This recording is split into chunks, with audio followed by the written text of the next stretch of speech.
Good morning, dolls, and welcome to Little Gretchen's workshop. So today is going to be an update of the Rooming House Dollhouse progress. Now this is our kitchen as it stands today, but let's look back at the journey of where it came from, how we all got started. And here is the kitchen and pantry area prior to the renovation. This is the pantry. It actually was another doorway, and the doorway to the kitchen was really large. I closed it up with cardboard and joint compound, smoothed it out, and did my best with those really rough walls. I decided to remove the old beadboard and replace it with new beadboard. Yes, I cut all those popsicle sticks. And then I removed the floor and created a new floor and even made a base for the stove. And decided to change the dark paint and gave it a lighter shade of green. I'm really pleased at how the kitchen has turned out so far. So here's the pantry. Me smoothing out the walls with joint compound. I created a floor. And then I decided to cover the ceiling with embossed paper, and I painted a rose gold to look like a copper ceiling. Now I did use jumbo craft sticks to do a higher beadboard on the wall, again to cover up the roughness. And that is the cabinet that we made for the pantry. If you haven't seen that video, definitely check that out. I added chair rail, and then even decided to add the same wallpaper that's in the kitchen to connect it together. So now the pantry is done. So here is the hallway that goes outside the nursery on the second floor. There is the floor to the children's room. And yeah, I've wallpapered, I've added the baseboard, the doors, I even added a hook. I've got my doorknobs on. And I even completed the header at the top of the door, and that floor goes all the way through. So I was feeling really good at this point. Well, I was until I noticed that my baseboard had gaps. Now, I'm leaving this here for you to see it because I want you to understand that whether your dollhouse is vintage or you build it or you purchase it already built, there are going to be imperfections. Everything's not going to be perfect. And like my dad says, you have to fix it. You have to make it right. So the key here is that you have to create an optical illusion. Okay, so the gap's not going to go away in theory, but we actually can deceive the eye, which is what you do a lot of times as a miniaturist. You need to deceive the eye and make it look as though there is no gap. And I'm going to show you how to do exactly that. And we're going to do that using wood putty. Now this is a plastic and wood putty mix, but it works really well in instances like this. I really like the brands that are water soluble, so if it gets a little bit stiff, if I add water to it, it will adjust the consistency to what I need it to be. Now as you go along, after you feel like you've gotten it into the gaps pretty good, working it in, you can wipe it off with a wet wipe or some cheap baby wipes. And I did find a smaller tool where I was able to get in there a little bit better. Now I did speed up this portion of the video because again, it's very tedious, but this is something you want to take your time with. You don't want to get it on your wallpaper, especially if you're at this point in your process of decorating. And just take your time, clean up all the excess, and then look at your project. You know, again, I say it a lot and I repeat myself a lot, but this is not something you rush through. Now here is where the seam is between the hallway floor template and the actual floor to the room. So there was a gap there. And again, I didn't notice it at first installation. That's why you have to step back and look at your project to see what your eye picks up, what imperfections or what giveaways. And if you're rushing to get done, you won't see it. You want someone looking at your scene, you want them to wonder whether they're actually looking at a life-size room. And little details like this will ruin that illusion. Now, another great thing about the wood putty is that after you complete it and get it all worked in and it dries, it takes on stain and paint just like real wood. so you don't have to be concerned about how it'll look. If you haven't seen my videos on furniture where I use wood putty quite a bit to deal with the gaps, definitely check that out. Now, you do have the option to add in wood, which I did consider here in the area of the door jamb. But when you use wood to fill in the gaps like this, especially if it's not flush, it'll take up the real estate on your floor or take up room where you can sit things against the wall. So I didn't want to do that, and I opted for just filling in the entire gap at the door jamb with the wood putty and cleaning it away. It takes on the shape of the entire gap. You clean it up, stain it. It will be undetectable to the eye. Only a dollhouse autopsy will reveal what really happened here. Okay, so that's all done. And that was that wood I was considering using. But yeah, I decided not to. I just cleaned it up really good in the corners and got ready for my stain.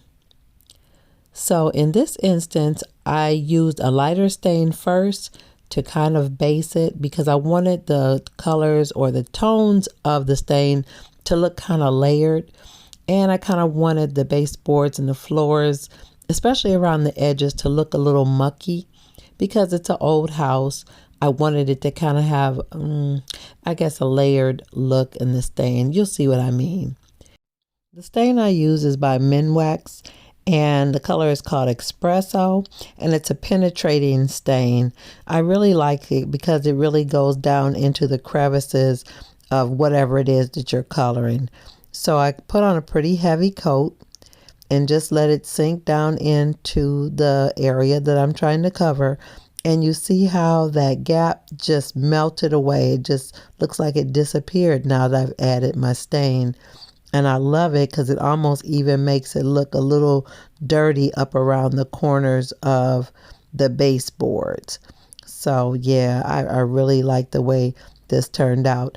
And I decided not to even bother with that wood around the door jamb. I just stained it and it looks undetectable. Now be really careful when you're doing this because you can end up getting it on your wallpaper, which is exactly what I did. But in my case, I have an old Rooming House Dollhouse, so a little stain on the wall is not a problem. But you definitely want to be cautious when you're doing this. If you don't want things on your wallpaper, you actually can use like a shield or hold something up against the wall while you're doing it as a barrier. Now, as I looked at the floor and examined my work, I noticed I found another gap. Didn't notice it before, but we have to take care of it. So I went ahead and put the putty over the area that I see the gaps and did the exact same thing. Pressed it in and wiped it off. Now the only difference here is little Gretchen got impatient at this point and I didn't allow it to dry. She just began to stain it right while it was wet. And even though this is really not the way you should do it, it turned out fine. Everything looked really, really good. And now my floor is looking nice. The baseboards look great. The floor is looking beautiful. And I wasn't worried about my original stain on the floor because it had already been sealed and varnished previously over a year ago. So it wasn't going to be messed up. But by it being an old rooming house, it can't hurt it anyway. Now it's all ready for occupancy. Oh, I forgot to tell you, I did the ceiling as well.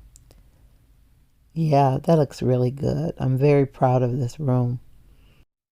And here we are in the nursery, trying to add my crown molding. I had some crown molding that I actually salvaged from another project where it didn't work out well. But here in the nursery, it worked out really good because the wallpaper already had a border, but I still needed something thin to finish off that ceiling line. And that worked really good. My hands got a little tired, so I made a brace with the staircase from the pantry. And as I worked, I finished the other side, but then I ran into a problem as I was finishing up. I call it a roofline hindrance, and it's actually when the baseboard won't go all the way up because of the roofline angle.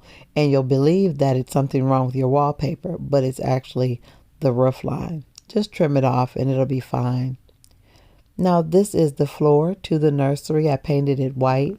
I have my baseboards are all dry. You see that pretty border. My light is installed. Now I do have to take care of that opening to the attic. That is something I have to finish. But everything is looking good. And yes, I do need to make curtains. I will be making another video when I do the curtains for the nursery. So be looking out for that.